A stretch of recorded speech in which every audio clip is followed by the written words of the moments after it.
माल तो चोखा है। थोड़ी लाली लिपस्टिक करेगी, पटाखा लगेगी। बड़ी भी, मेरे कमीशन का आज ही कुछ हो जाता तो। गुड्डू, जी बड़ी भी। इस कुत्ते का मुंह बंद कर, पैसे ठूस कर।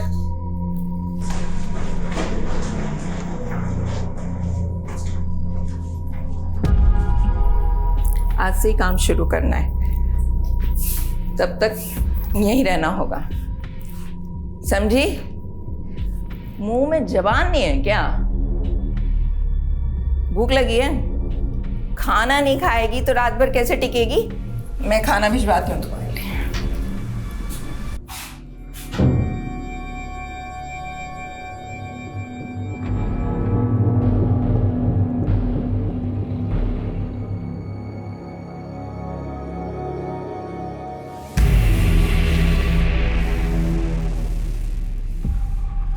अरे कहाँ है? ए लड़की, कहाँ गई वो? वे कहाँ है वो?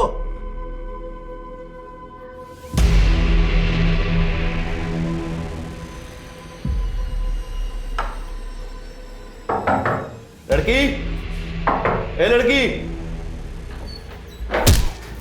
चल बड़ी भी, बड़ी भी। एकदम चुप। क्या हो गया? चल अंदर चल। कौन है तू? अब तेरा बड़े घर जाने का टाइम आ गया। यादव, शिलादा सेफ है, जल्दी से आ जाओ। अरे मैडम जी, हम तो सोशल वर्कर हैं, गरीब बच्चियों को काम दिलाते हैं। आपको कोई गलतफहमी हुई है। चुप! तेरा पूरा काला चिट्ठा है हमारे पास। इन दोनों को लेके जाओ और तब तक तोड़ो जब तक लाठी और हड्डी में से एक टूट ना जाए। चल उठ, लेके जाओ। चल, चल, चल, निकल, चल, चल सारे।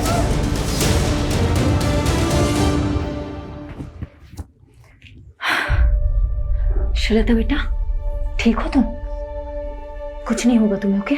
तुम सेफ हो। जल्दी से अपने मम्मी पापा के पास पहुंच जाओगी। डोमेस्टिक हेल्प सर्विस एजेंसी के नाम पर झारखंड, बिहार और नॉर्थ ईस्ट की लड़कियों को लाया जाता था और उन्हें डराकर, नशे की आदत डालकर प्रोस्टिट्यूशन में ढकेला जाता था। कौवा से वे अंडे, कोयला के लेवे। तू जलेबी ना तल चौधरी, सीधा बोल। बोलना क्या है सर जी, आप खुद ही समझदार हो। देखिए, मैंने अकेले ने कुछ भी नहीं किया है, ये एक टीम वर्क था। इस ऑपरेशन की सक्सेस के पीछे सबसे बड़ा हाथ सब इंस्पेक्टर अजय यादव का है। उनकी सूझबूझ और उनके खबरी नेटवर्क के सपोर्ट से ही हम इस गिरोह को पकड़ पाए हैं। Sub inspector Ajay Yadav, media को ब्रीफ दीजिए इस ऑपरेशन की। सर, ये ऑपरेशन की शुरुआत कब हुई? जी, वो 7 महीने पहले कोची पुलिस के पास एक औरत ने मिसिंग रिपोर्ट लिखाई थी, अपनी बेटी श्रीलता की। उनका कहना था कि नौकरी का लालच देकर कोई उनको अपने साथ दिल्ली ले आया था। कितने समय से एक्टिव था उनका गिरोह? लगभग 1 साल से। और यहाँ से हमने 18 लड़कियों को रेस्क्यू किया, जिनको सेम मोडस ऑपरेंडी से ट्रैप किया गया था। हमने अभी तक एक ही गिरोह को पकड़ा है। जो भी इस रैकेट के साथ जुड़े हुए हैं, अब उन सबकी बारी है। ज़ेबा, फिक्र मत कर, समीम भाई जल्द लौटेंगे। राना खाला, जरा 1 मिनट। हाँ, क्या हुआ रकीब? क्या बोलूं खाला, अब्बू के जाने से अम्मी का हाल बुरा, ऊपर से पैसों की किल्लत, 2 वक्त का खाना और दूध के भी पैसे नहीं। क्या करूं, किससे मदद मांगूं, कुछ समझ में नहीं आ रहा है। ये ले 1000 रुपये रख, और जरूरत पड़े तो मांग लेना। शुक्रिया खाला।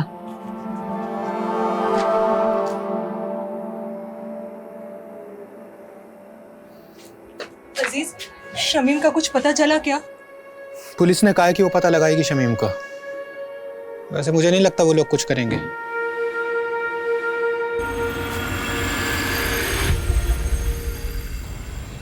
पाव चम्मच हल्दी, 1 कप गाढ़ा दही।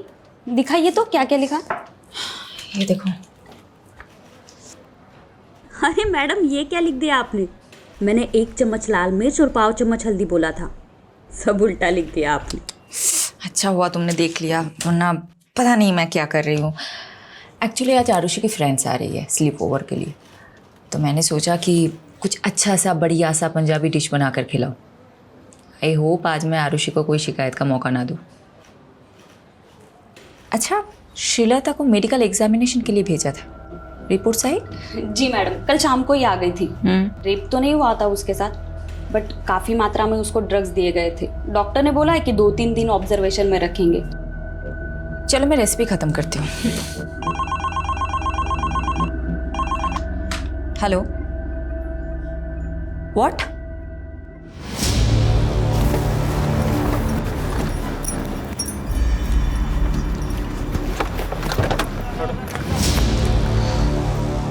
जय हिंद मैम।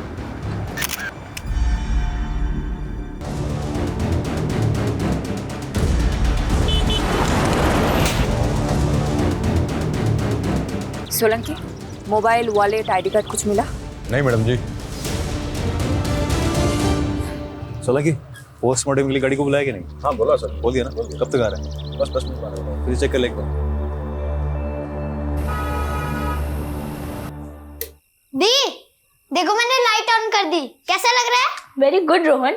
जब तू बड़ा होगा तेरे फ्रेंड स्लीप ओवर के लिए आएगा ना, मैं भी चुपचाप लिविंग रूम में चली जाऊंगी। Living room? मैं तो जाऊँ लिविंग रूम में? एक ही रात की तो बात है रोहन। मैंने इतनी मेहनत की हमारा रूम साफ करने में, मैं नहीं जाऊंगा कहीं भी। ए चैम्प, तू एक काम कर, तू ना मेरे रूम में आ जा। ये लोग गर्ल्स नाइट आउट करेंगे तो हम भी बॉयज नाइट आउट करेंगे। मतलब मम्मी आज फिर से डिच करने वाली है? एक और झूठा प्रॉमिस किया मम्मी ने। जाने देना आरू, ये सोच कि तेरी फ्रेंड कितनी लकी है। अगर तेरी मॉम होती तो वो फिर से नई पंजाबी डिश ट्राई करती और हम लोगों को खिलाती, और हमें भी छोटी मोटी तारीफ करनी पड़ती। अभी एक काम करते, तुम लोगों का रूम फिर से सेट करते, ओके? चलो चलो चलो चलो। क्राइम सीन के पास और कुछ नहीं मिला, मर्डर वेपन भी नहीं। मैडम, पोस्टमार्टम रिपोर्ट आ गई। तो विक्टिम की उम्र 45 से 50 के बीच में, और हाँ, उसका खतना भी हुआ था। मतलब मुस्लिम था? और बॉडी पे 10 से ज़्यादा घाव थे, और घाव को देख के ऐसा लगता है जैसे तेज़धार शूले से किए गए। मर्डर कब हुआ होगा? बॉडी तो काफ़ी सड़ चुकी है, देख के लगता है 4 से 5 दिन तो हो ही क्यों। मैडम, एक काम करता हूँ, विक्टिम के डिस्क्रिप्शन से मेल खाती हुई मिसिंग रिपोर्ट में आसपास के थाने में चेक करवाता हूँ। वैसे मैडम, मैं एक बात बताना भूल गई। हॉस्पिटल से कॉल आया था, श्रीलता की हालत अब काफ़ी बेहतर है। 1-2 दिन में डिस्चार्ज मिल जाएगा और परसों की ट्रेन है उसकी। पारुल, एक काम करना, कल तुम श्रीलता से मिलना, और ये लो, इस पैसों से उसे एक मोबाइल खरीद देना। और परसों तुम खुद जाना उसे स्टेशन छोड़ने, ओके? शेल्टर होम की केयरटेकर जाने वाली मैडम। फिर भी जाना है तुम्हें। यादव सर ना सही कहते हैं, आप हर केस को काफी पर्सनली क्यों ले लेते हो? जब तुम खुद माँ बनोगी तब समझ जाओगे। किस्मत साथ दे रही है हमारा इस केस में। ओके। विक्टिम की डिस्क्रिप्शन से मेल खाती हुई मिसिंग रिपोर्ट हमें मिल गई। डिटेल्स बताना। डिटेल्स मैम, 6 दिन पहले नॉर्थ दिल्ली के निर्मल नगर थाने में शमीम खान नाम के एक आदमी की मिसिंग रिपोर्ट लिखाई गई थी। उम्र 45 साल, बीवी और बच्चे के साथ रहता था। बीवी और बच्चे का नाम क्या है? बीवी का नाम ज़ेबा है और बच्चे का नाम रकीब।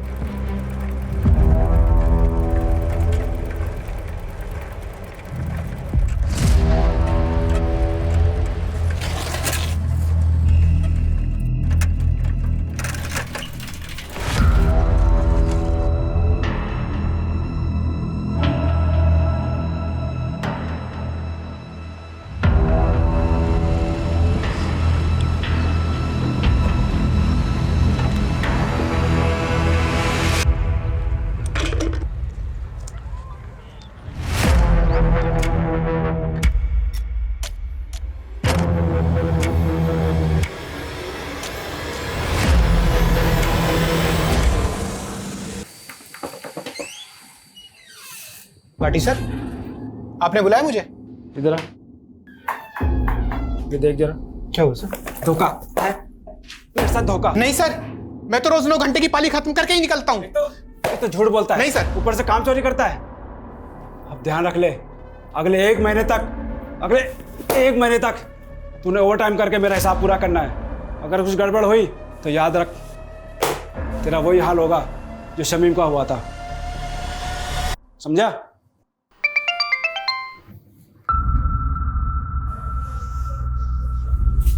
ये क्या है?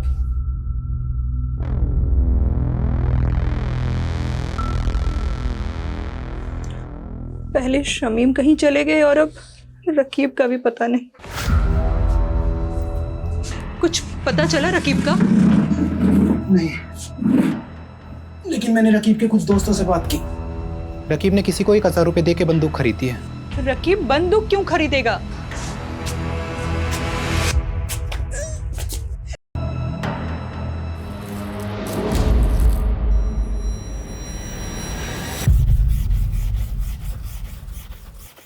अरे अब्बू, शर्ट को इतना भी मत घिसो कि चीख पड़े। शर्ट चीखेगी नहीं बेटा, चमक उठेगी।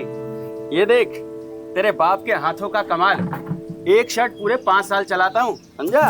और मेरे इसी बचत के पैसों से तू हर 5 महीने में नई शर्ट खरीद पाता है। लेकिन शमीम की हत्या हुई थी और हत्या को 6 दिन हो चुके हैं। शमीम की किसी के साथ अनबन, झगड़ा, कुछ भी? ऐसा कभी कुछ नहीं हुआ था।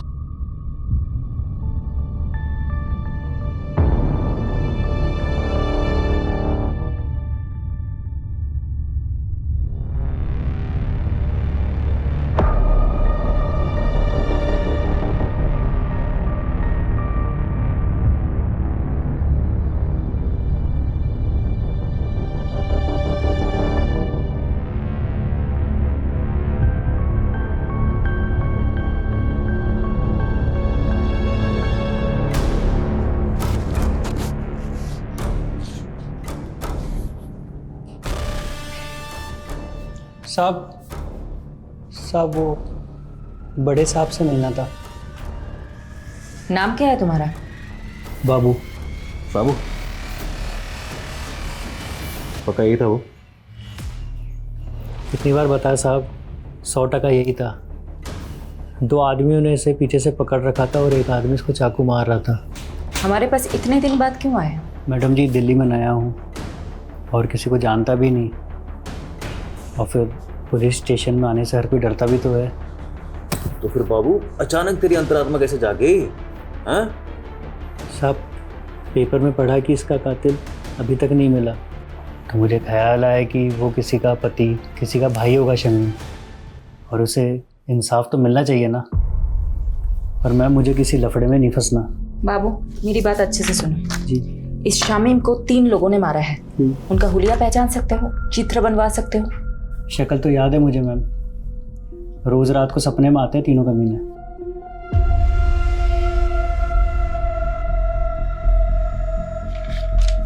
हाँ साहब, हूबहू यही तीनों थे। दीजिए यादव, सभी पुलिस स्टेशन में तीनों के स्केचेस थे। एक भी मिल गया तो बाकी 2 अपने आप हाथ लग जाएंगे। मैं ये स्केचेस शमीम की फैमिली को दिखाती हूँ।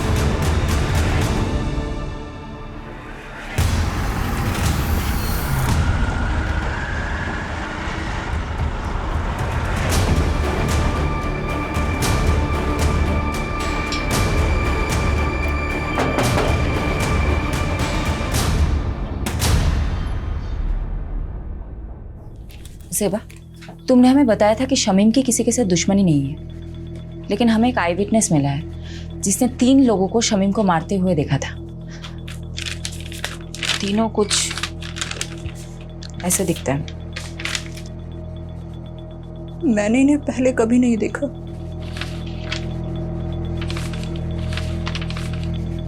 जिस रात शमीम गए थे तभी मुझे अजीब लग रहा था। मैंने उनसे पूछा भी था, ये इतनी रात को कहाँ जा रहे हैं? ज्यादा सवाल मत करो सेबा, जल्दी ही आ जाऊंगा, तुम चुपचाप सो जाओ।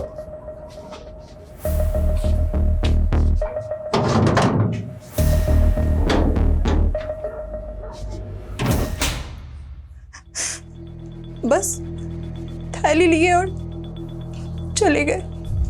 मैडम, ये बात मिसिंग रिपोर्ट में नहीं थी और ना ही कोई ऐसा बैग मिला क्राइम सीन पे। क्या था उस थैली में? शमीम ने बोला कि पानी की बोतल है। पर हाँ, जिस दिन से वो गए हैं मेरे घर से एक छुरा गायब है। ज़ेबा, तुम्हें कुछ भी याद है हमें बताना, ओके? जी। राकीब, तुम हमें कुछ बताना चाहते हो? ये चोटें कैसे लगी है तुम्हें? वो कल रात मेरे दोस्त करीम से लड़ाई हो गई मेरी। शमीम घर से छुरा लेके निकला था, कहीं ऐसा तो नहीं शिकारी खुद ही किसी का शिकार हो गया? हो सकता है मैडम।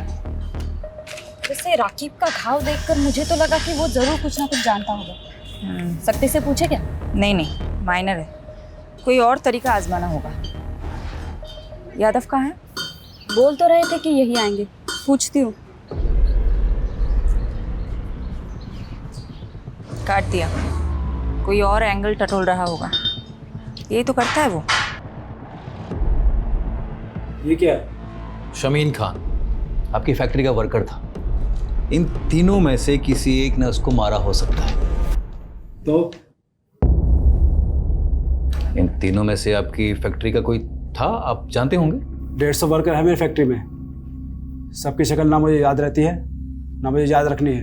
कहीं ऐसा तो नहीं आपने इन तीनों लोगों को शमीम खान को मारने की सुपारी दी थी? मैंने तो ऐसा भी सुना है कि आप अपने फैक्ट्रीज के वर्कर्स को मारते भी हैं। ए इंस्पेक्टर, ज्यादा मत उड़, तू जानता नहीं मैं कौन हूं। पुलिस वाले को तो हो सकता है। बहुत आकड़ है ना तेरे में, आज सब निकालता हूं। चल चल।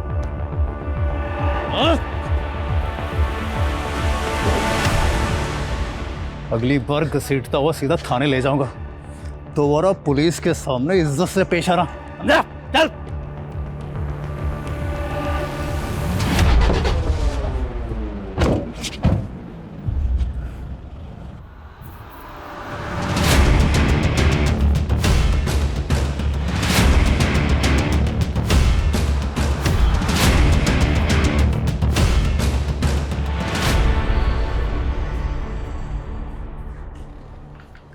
श्रीलता की रात की ट्रेन है ना? जी मैडम, कल रात तक अपने गांव पहुंच जाएगी। यादव सर का फोन है। स्पीकर पे रखें। हेलो सर, कहाँ हो आप? शमीम जिस फैक्ट्री में काम करता था वहीं गया था पूछताछ करने के लिए। पर पारुल एक काम करना, अभी मैडम को मत बताना। यादव, फोन स्पीकर पे है। सॉरी मैडम, वो मैं पूरी इन्वेस्टिगेशन होने के बाद आपको बताना चाहता था। क्या बोलूं तुमको? ओके।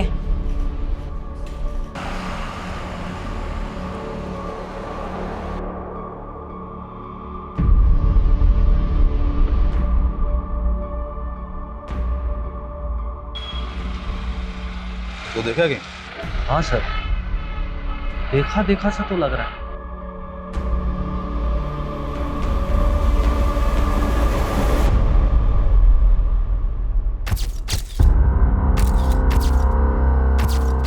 Meenakshi,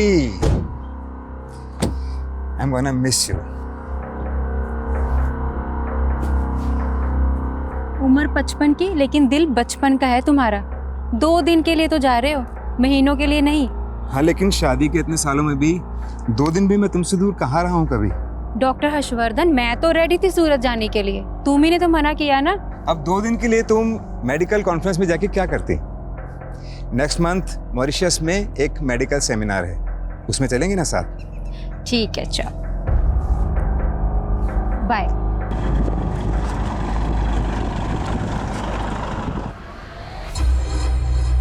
दीपक, जरा अपना फोन देना। Yes sir. हाँ, मैं बोल रहा हूँ, दीपक के फोन से बात कर रहा हूँ। दरअसल मीनाक्षी ने मेरे फोन में कोई स्पाई सॉफ्टवेयर इंस्टॉल कर दिया है। मैं दीपक को भेजता हूँ तुम्हें पिक करने के लिए। Love you, bye. सर, इसके बारे में मालूम चलते फ़ोन मारता हूँ मैं आपको। पता कर। अच्छा, वो रकीब का बायोडाटा निकाला क्या? हाँ सर, पता किया ना सर। राकीब क्या छोटी सी उम्र में गलत लफड़ों में फंस गया। भीमलाल नाम का एक बैटिंग माफिया है, उसके साथ जोड़ा। भीमलाल कहीं वही तो नहीं जो बेल से छूटने के बाद लॉटरी के धंधे में घुस गया? वही वाला सर।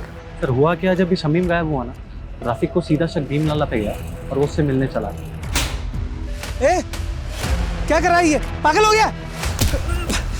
मार खा के आ गया। सब मेरी गलती, मेरी वजह से अब्बू की जान गई। मुझे ऑनलाइन गेम की लत लग गई थी जिसमें आप बहुत सारे पैसे कमा सकते हो। भीमलाला अपना मोबाइल और पैसे देता था मुझे गेम खेलने के लिए। ज़्यादा पैसे कमाने की लालच में 2 लाख रुपए कर्ज हो गए मुझ पर। भीमलाला पैसों की वसूली के लिए हमारे पीछे पड़ गया था। उस दौरान अब्बू अजीज अंकल के साथ बिजनेस शुरू करने का प्लान बना रहे थे। अजीज अंकल के दिए हुए 60,000 रुपये मैंने चुरा लिए और भीमलाला को दे दिए। बस बाकी के 1,40,000 कब देगा? वही ब्याज के साथ? दे दूंगा, जल्दी दे दूंगा। लेकिन अब्बू को पता चल गया कि वो पैसे मैंने लिए। अरे तू हट! तेरी वजह से सब कुछ हुआ है। क्या कर रहा है? पागल हो गया है क्या? सुन बेटा, क्या हुआ है? हाँ, हमें बता क्या हुआ है। हम कोई तरकीब निकालेंगे। बोल बेटा। लाला जी, मैं धीरे धीरे आपका सारा कर्ज चुका दूंगा। धीरे धीरे नहीं, जल्दी जल्दी। 15,000 रुपये महीना चाहिए मेरे को तेरे से। तू 15,000? पर लाला जी, इतनी तो मेरी कमाई भी नहीं है, कहाँ से लाऊंगा मैं 15,000? ठीक है, हर महीने 5,000 रुपये, उससे 1 पैसा कम नहीं। अब्बू ने कई महीने तक पैसे दिए लेकिन फिर भी काफ़ी रकम बाकी थी। उसका ब्याज बढ़ता ही जा रहा था। क्या उस रात शमीम लाला को माने उसके घर गया था क्या?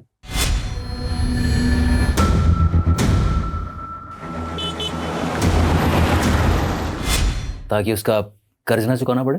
लगता तो ऐसे ही है मुझे, इसलिए मैं लाला से अब्बू की मौत का बदला लेना चाहता था। बस करो, कितना मारोगे? मर जाएगा ये। देखो लाला, ये बहुत जिद्दी है, इसलिए तुम्हारे लिए यही अच्छा होगा कि तुम सब सच बता दो, नहीं तो ये तुम्हें मारता ही रहेगा। मैंने नहीं मारा शमीम को, आप खुद ही सोचो। सोने का अंडा देने वाली मुर्गी थी वो, मैं उसे क्यों मारूंगा भला? क्योंकि शमीम तुम्हें मारने आया था, इसलिए तुमने अपने उन 3 साथियों के जरिए उसे मरवा दिया। मैडम, ये देखो। मैं इन तीनों को नहीं जानता। लगता है जैसे इसे मारने का शौक है, तुम्हें मार खाने का शौक है।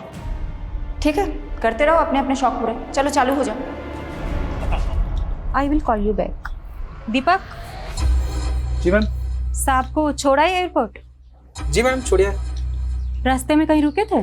नहीं तो मैडम, घर से सीधा क्लिनिक और फिर क्लिनिक से शाम को एयरपोर्ट। तो गाड़ी रोहिणी में क्या कर रही थी दोपहर को?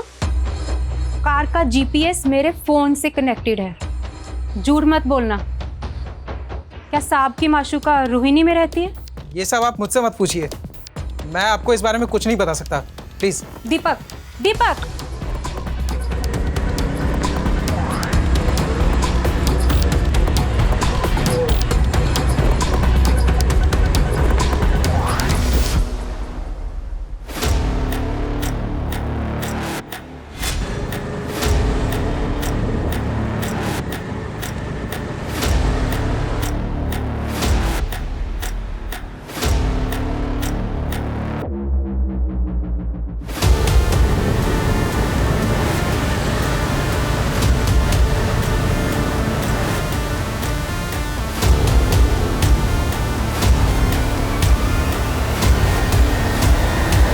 मैडम जी, हम गंगा मैया की कसम खा के कहते हैं, हमने किसी शमीम को नहीं मारा। झूठ मत बोल, हमारे पास चश्मदीद गवाह है जिसने तुझे शमीम का मर्डर करते हुए देखा है, और तेरे साथ ये दोनों थे। कौन है ये दोनों? मैं नहीं जानता मैडम, और जब हमने खून ही नहीं किया है तो देखा किसने? सपने में। गुनाह कबूल करने में जितना टाइम लगाएगा ना, तेरे लिए मुश्किल उतनी बढ़ती जाएगी। मैडम जी, हम रिक्शा चलाकर गुजारा करते हैं और हमने आज तक कोई गलत काम नहीं किया है, और आप तो हम पे सीधा मर्डर का आरोप लगा रहे हैं। मैडम,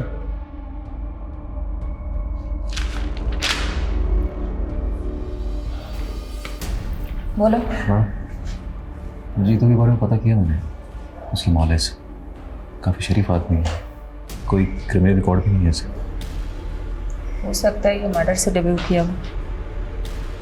इसे थोड़ी अपनी वाली ट्रीटमेंट दो, शायद सच उगल दे। तो मैं पारुल को बोलती हूँ शहर के सारे पुलिस स्टेशन में पता करे जीतू का कोई क्रिमिनल रिकॉर्ड है या नहीं।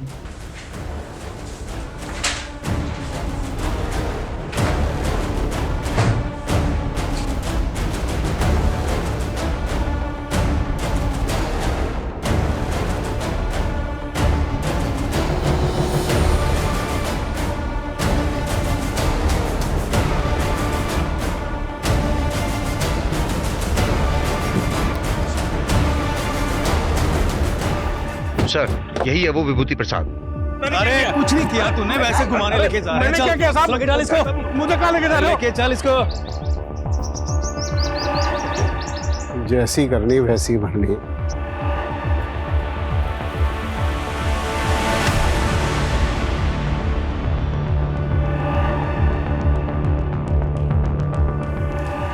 मैम यही है वो आदमी जिसने उसको चाकू मारा था।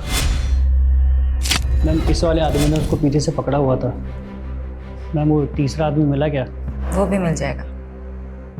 मैम मेरा कहीं नाम तो नहीं आएगा ना? फिक्र मत करो, तुम जा सकते हो बाबू। जी मैम। मैडम, विभूति प्रसाद एक नंबर का बदमाश आदमी है। कुछ महीनों पहले ये थाने में अपनी मिसिंग बाइक की कंप्लेंट करने आया था। सब रोकी साहब, यही करो शुरू। सर ये झूठ बोल रहे हैं, हमने कोई बाइक चोरी नहीं की, बल्कि यही हमें परेशान करता रहता है। साहब ये एक नंबर का झूठा है साहब। क्या सबूत है तुम्हारे पास? सबूत है हमारे पास, ये देखिए। ये आप ही का बेटा है ना? हाँ सर। बुलाइए इसे। साहब ये झूठ बोल रहे हैं, इनकी बाइक रास्ते में खड़ी थी, वो तो मैंने बस साइड कर दी। बाइक तो चोरी हुई है ना, और आखिरी बार बाइक के साथ आपके लड़के को देखा गया था, इसलिए पूछताछ के लिए इसे हमें थाने ले जाना पड़ेगा। चलो। मैडम वो बाइक तो बाद में मिल गई, लेकिन कुछ दिनों बाद विभूति फिर से आया। साहब मार डाला, देखिए ना, पता नहीं कौन से जन्म का बदला ले रहे हैं बाप बेटा मुझसे। ये क्या नाटक है विभूति? नाटक नहीं, अटैक हुआ मेरे पे, अटैक इसके बेटे ने किया साहब। सर ये झूठ बोल रहा है, पहले भी इसने मेरे बेटे को फंसाया, अब दोबारा फंसा रहा है मेरे बेटे को। देखिए अनिल जी, डॉक्टर ने इन्हें एग्जामिन किया है और इसीलिए हम लोग यहाँ पर आए हैं। हमें आपके बेटे से कुछ पूछताछ करनी है, बुलाइए उसे। सर वो घर पे नहीं है। आप अपना तलाशी लीजिए अंदर। वो घर पे नहीं है, मेरा यकीन कीजिए। ठीक है, वो जैसे ही घर पर आए भेजो उसे हमारे पास। जी। इन्वेस्टिगेशन से पता चला कि अनिल और उसका बेटा वाकई शरीफ आदमी है, लेकिन ये विभूति एक नंबर का सरफिरा है। ये विभूति उन लोगों को क्यों परेशान कर रहा था? दरअसल मैडम ये अनिल और उसके बेटे की जमीन हथियाना चाहता था, वो भी सस्ते दामों में, और अनिल उसे बेचना नहीं चाहता था। बस तभी उसने ये ड्रामा खेला। कौन था तेरा तीसरा साथी? कौन तीसरा साथी? क्या कह रहे हो आप? देख विभूति, सीधी तरह बता दे, शमीम के खून में तेरे और जीतू के अलावा वो तीसरा बंदा कौन था? वरना बहुत पीटेगा तू। हाथ मत लगाना मुझे, वरना पूरे डिपार्टमेंट को कोर्ट में घसीटूंगा मैं। तू यहां से जाएगा तब ना। तुझे क्या लगता है छोटा केस फाइल करना सिर्फ तुझे ही आता है? हम भी कर सकते हैं। मैडम फोन है आपके लिए। हेलो शिफाली दी, मैं श्रीलता। श्रीलता, कैसी हो तुम? मैं ठीक हूँ, थैंक यू दीदी। ये लीजिए, अम्मा से बात कीजिए। मैडम आप हमारे लिए भगवान, आपका बहुत बहुत थैंक यू। अरे आप मुझे थैंक यू मत बोलिए, आप बस अपना और श्रीलता का ख्याल रखिए, उसे खूब पढ़ाइए। मैं आपके टच में रहूंगी। जी मैडम। बाय। हाँ यादव बोलो। मैडम स्केच वाले तीसरे बंदे का पता चल गया, मैं घसीटते हुए उसे थाने लेकर आता हूँ, आप वेट कीजिए। बस यही है सर। यही है? यही मैंने सर, एक बार आप बंदे को देख लीजिए, फिर दे दीजिए। क्यों, क्या हो? स्केच से शक्ल तो मिलती है ना? स्केच से शक्ल तो हूबहू मिलती है, तो फिर? लेकिन फिर भी मुझे डाउट हो रहा है सर। क्या मतलब, कोई डाउट है क्या? अब सर आप खुद ही देख लीजिए। क्या बकवास है ये? आप कह रहे हैं कि मैंने, डॉक्टर हर्षवर्धन ने एक फैक्ट्री वर्कर का कत्ल किया है, वो भी किसी सिरफिरे और ऑटो रिक्शा वाले के साथ मिलकर? देखिए डॉक्टर हर्षवर्धन, हमारे पास आपके खिलाफ सबूत हैं। आप जानते हैं हम किससे बात कर रहे हैं? देखिए अब जो भी है, हम सिर्फ अपना प्रोसीजर फॉलो कर रहे हैं। ठीक है, तो अब मैं प्रोसीजर ही फॉलो करूंगा, और अब मैं नहीं, मेरा लॉयर आपसे बात करेगा।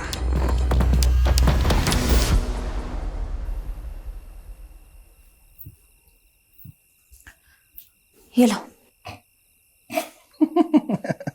हाँ हाँ, सब हंस रहे हैं मुझ पर, तुम भी हंस लो। सॉरी शिफाली, लेकिन ये तुम्हारा यादव है ना, जोश में होश को बैठता है।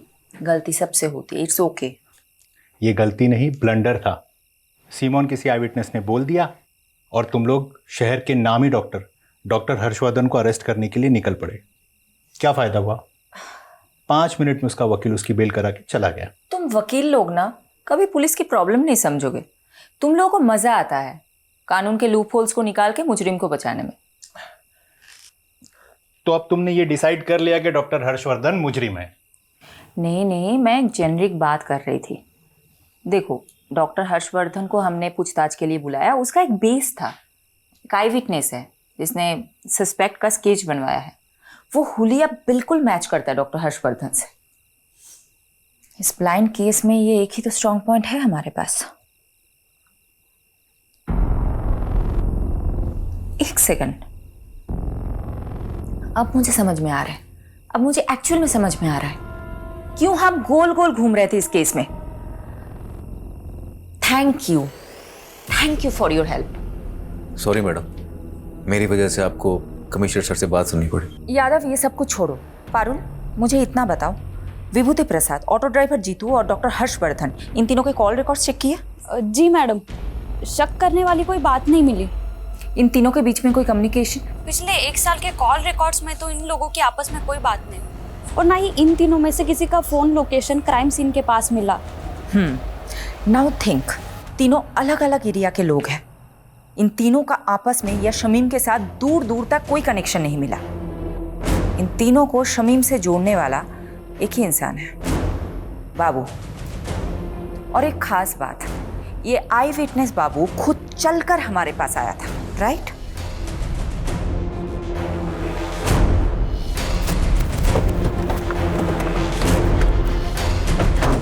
यादव,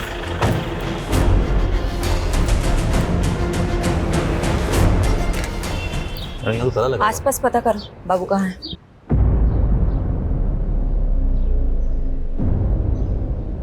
मैं बाद में बात करती हूँ। क्या हुआ? मैडम, आसपास पड़ोसी से बातचीत की मैंने। उनका कहना है कि बाबू काफी दिनों से गायब और उसका फोन भी बंद आ रहा है। मैंने ट्राई किया। मैडम जी, आप यकीन नहीं करोगे इस घर का मकान मालिक कौन है। मैडम, बापू मेरे दूसरे वाले घर पर भाड़े पे रहता था। जब विभूति ने मेरे बेटे राकेश पर इल्ज़ाम लगाया ना, तो मैंने ही राकेश को बापू के साथ में उस घर में रहने के लिए बोल दिया था, छुपा दिया था उसको। वो घर पे नहीं है, मेरा यकीन कीजिए। ठीक है, वो जैसे ही घर पर आए भेजो उसे हमारे पास।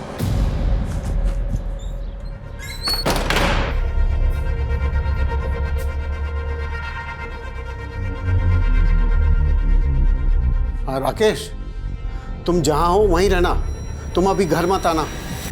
फिर मैडम, राकेश ने बाबू को विभूति के बारे में सब कुछ बता दिया कि वो कैसे हमको तंग करता था। बाबू ने हमको कहा कि वो हमारी मदद करेगा, और बाबू ने झूठी गवाही दी ताकि विभूति पर खून का इल्जाम लग जाए और आप उसे सबक सिखा सके, राइट? जी हाँ मैडम, लेकिन मैडम आप नहीं जानती कि विभूति ने हमको किस कदर तंग करके रखा हुआ था। अच्छा, ये बात बताओ, बाबू ने फोकट में मदद की तुम्हारी? जी मैडम। ये बाबू कहाँ है? मैडम पता नहीं, 3-4 दिन से घर बंद करके कहीं गायब हो गया मैडम।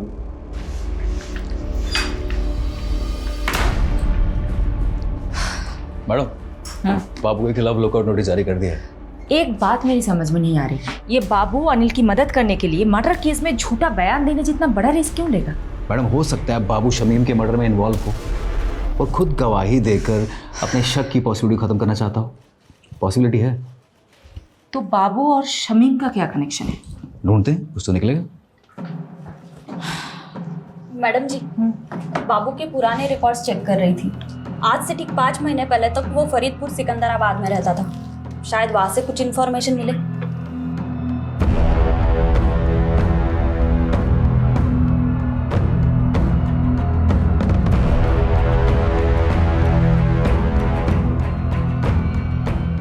मैडम बाबू और बिलाल इसी गांव का रहने वाला था। 16 साल की उम्र में उसने अपने दोस्त की हत्या की थी। तब से वो गांव छोड़ के फरार हो गया था। सबूत ना होने की वजह से आरोप कभी साबित ही नहीं हो पाया और आज तक ये नहीं पता चल पाया कि बाबू ने अपने दोस्त को मारा क्यों था। लेकिन यादव, बाबू के पास्ट के साथ शमीम का क्या कनेक्शन है? शमीम से कोई कनेक्शन नहीं है मैडम, लेकिन रेहाना से। अजीज की बीवी रेहाना बाबू की कजन थी।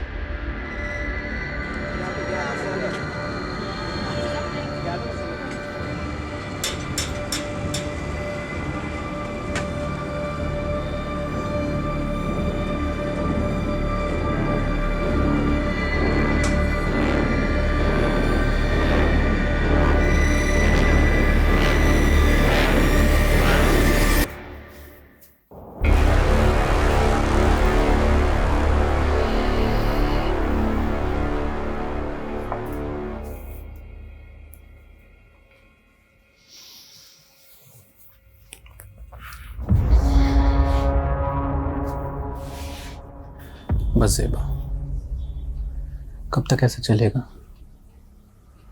मैं तुम्हें अपना बनाना चाहता हूँ, तुमसे निकाह करना चाहता हूँ। अजीज, हमारे बीच जो कुछ भी हुआ वो गलत था,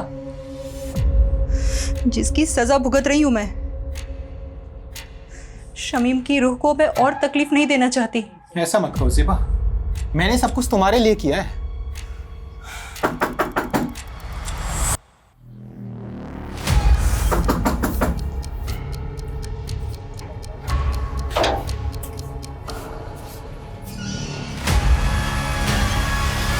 अजीज चल, अब आगे की खातिरदारी तेरी जेल में करते।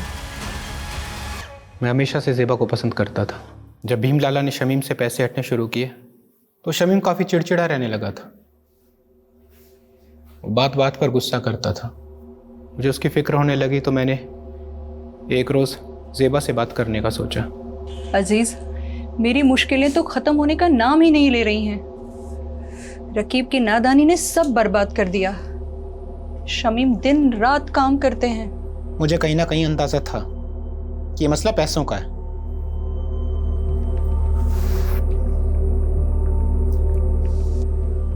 ये रखो, रखो इसको। और हाँ, ना ये कर्ज है ना एहसान। हम धीरे धीरे नजदीक आ रहे थे। ज़ेबा भी मुझे पसंद करने लगी थी। लेकिन एक दिन शमीम को सब पता चल गया। ज़ेबा, ज़ेबा, दरवाजा खोल, दरवाजा खोल ज़ेबा। अजीज, शमीम, मुझे माफ कर दीजिए, मैं आपके हाथ जोड़ती हूँ। गलती हो गई शमीम, माफ कर दीजिए, हमसे बहुत बड़ी गलती हो गई, माफ कर दीजिए शमीम। उस दिन के बाद से सब खत्म हो गया था। ज़ेबा ने मुझसे मिलना छोड़ दिया था,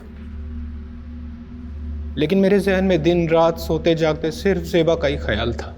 तो ज़ेबा को पाने के लिए शमीम को रास्ते से हटाने का प्लान बनाया तुमने? हाँ, बाबू मेरी बीवी रेहाना के गांव का रहने वाला था। गांव में उस पर एक हाफ मर्डर का केस भी चल रहा था। मैंने उससे मदद मांगी। वो 2 लाख रुपए के बदले शमीम का काम तमाम करने को तैयार हो गया। रेहाना जानती थी इसके बारे में? नहीं, सारा प्लान मेरा और बाबू का था। प्लान के मुताबिक मैं एक दिन शमीम से मिलने गया।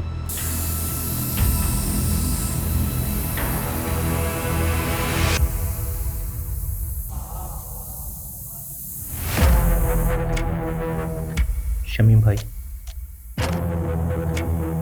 मैं अपनी गलती पे बहुत शर्मिंदा हूँ, इसीलिए मैंने शहर छोड़कर हमेशा के लिए मुंबई जाने का फैसला किया है। इसके बाद मैं अपनी शक्ल आपको कभी नहीं दिखाऊंगा। बस जाने से पहले दिल खोलकर आपसे बात करना चाहता था। क्या आप मुझसे मिलने आएंगे एक बार? जरूर आऊंगा जी। मेरी तरह शमीम के मन में भी साजिश बन रही थी। उसने जो देखा था वो भूल नहीं पा रहा था। वो भी मेरी जान का प्यासा था।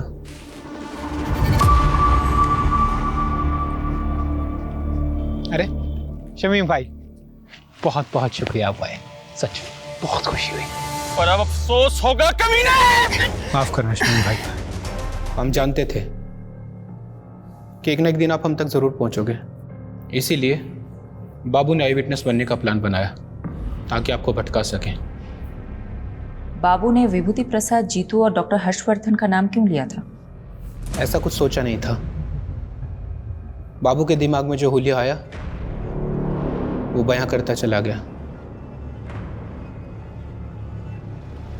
इरादा सिर्फ आपको भटकाने का था।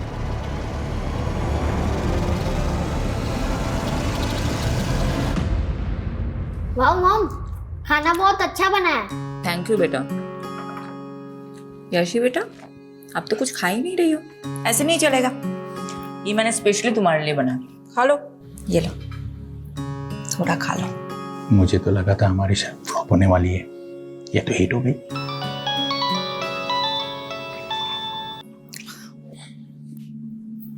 हाँ यादव, बोलो। मैडम, बाबू पकड़ा गया, माओ में जाकर छिपा था। उसने बताया जीतू और डॉक्टर हर्षवर्धन का नाम क्यों लिया था? बदला लेने के लिए। बड़ी अजीब कहानी है मैडम। बाबू जब पहली बार शहर आया था तो उसने जीतू का रिक्शा लिया था और सिर्फ 15 रुपए के लिए दोनों में बहस हो गई थी। क्या 15 रुपए के लिए बाबू ने जीतू को मर्डर केस में फंसाया? जी मैडम। और डॉक्टर हर्षवर्धन के क्लिनिक में बाबू ने उसकी नर्स को छेड़ दिया था, जिसलिए डॉक्टर हर्षवर्धन ने उसको बहुत जलील किया था सबके सामने। और उसका बदला लेने के लिए उसने डॉक्टर हर्षवर्धन को बलि का बकरा बना दिया इस मर्डर केस में। लोग कितनी छोटी बात गांठ बात लेते हैं। चलो अच्छा है, ये केस तो सॉल्व हुआ। अब मैं चैन से अपनी फैमिली के साथ खाना खा सकती हूँ। अरे बिल्कुल madam. Good job Yadav. Thank you madam. Bye.